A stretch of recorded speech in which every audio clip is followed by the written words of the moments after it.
ងខ្ញុំសកម្មអងទោះចូលចិនរមោះមកនិយាយដើមគ្នាមិនខំប្រឹងរកស៊ីអោយធូធីនិយាយដើមគ្នាបានប្រយោជន៍អីមុខជើងនិយាយផ្អែមឡើងមិនឆ្ងាញ់ឯក្រោយក្នុងវិញនិយាយដើមហុយចិនក្បាលស៊ីក្បាលចិនកន្ទុយស៊ីកន្ទុយជំនាញពេលក្រៃតែស្គអ្នកខ្លះឃើញគូននៃគេមានសង្សារប្រជុំគ្នាពិភាក្សាពេបមាត់ពេបកកូនគេអាក្រង់កូនឯងវិញឡ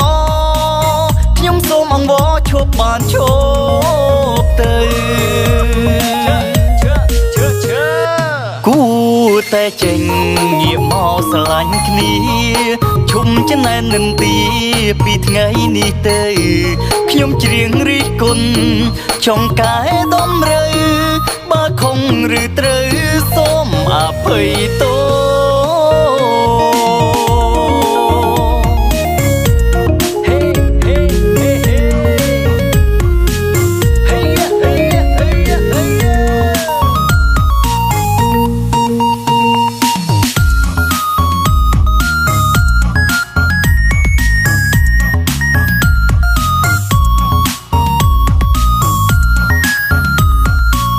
អ្នកចិត្តខាងខ្ញុំសកម្មអងទោះ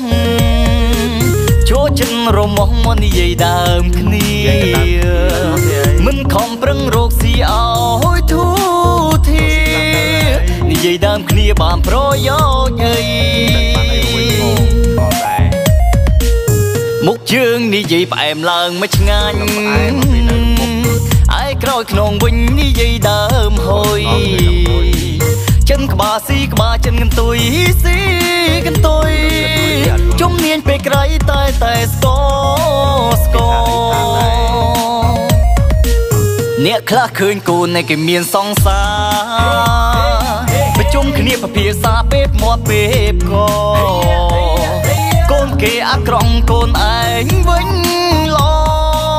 ខ្ញុំសូមអង្វរឈប់បានឈប់ទៅគូតែចេញងាកមកស្រឡាញ់គ្នា